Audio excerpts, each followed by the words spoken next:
আজকের প্রথম আরবি শব্দ হচ্ছে রাকিব। এটার বাংলা অর্থ হচ্ছে রাখা বা রাখো।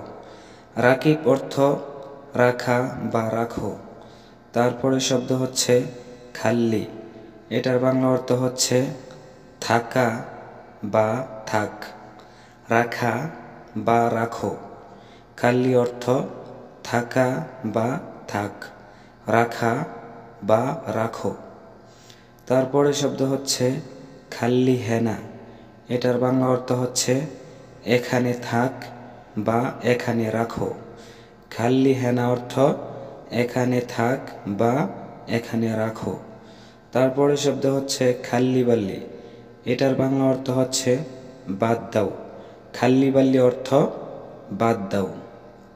তারপরে শব্দ হচ্ছে খাল্লি মাক। এটার বাংলা অর্থ হচ্ছে সাথে থাক বা সাথে রাখো। খাল্লি মাক অর্থ সাথে থাক বা সাথে রাখো। তারপরের শব্দ হচ্ছে হাসেল। এটার বাংলা অর্থ হচ্ছে পাওয়া। হাসেল অর্থ পাওয়া। তারপরে শব্দ হাসেলতু। এটার বাংলা অর্থ হচ্ছে পেয়েছি বা পেয়েছো। হাসেলতু অর্থ পেয়েছি বা পেয়েছো।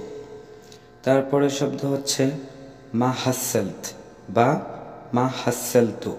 এটার বাংলা অর্থ হচ্ছে পাইনি বা পাই নাই।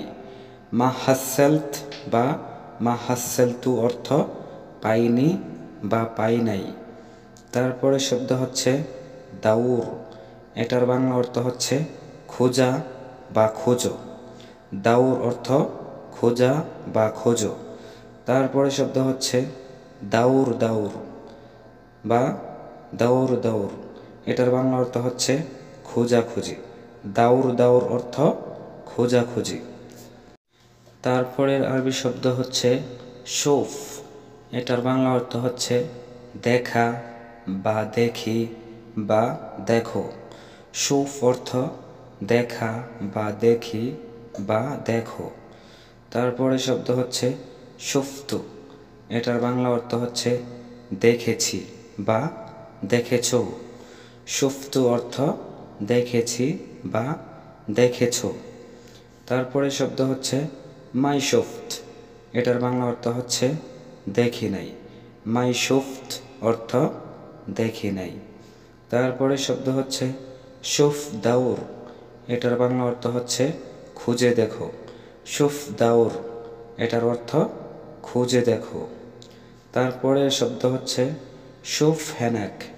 এটার বাংলা অর্থ হচ্ছে এখানে দেখো। শুফ হেনাক অর্থ এখানে দেখো।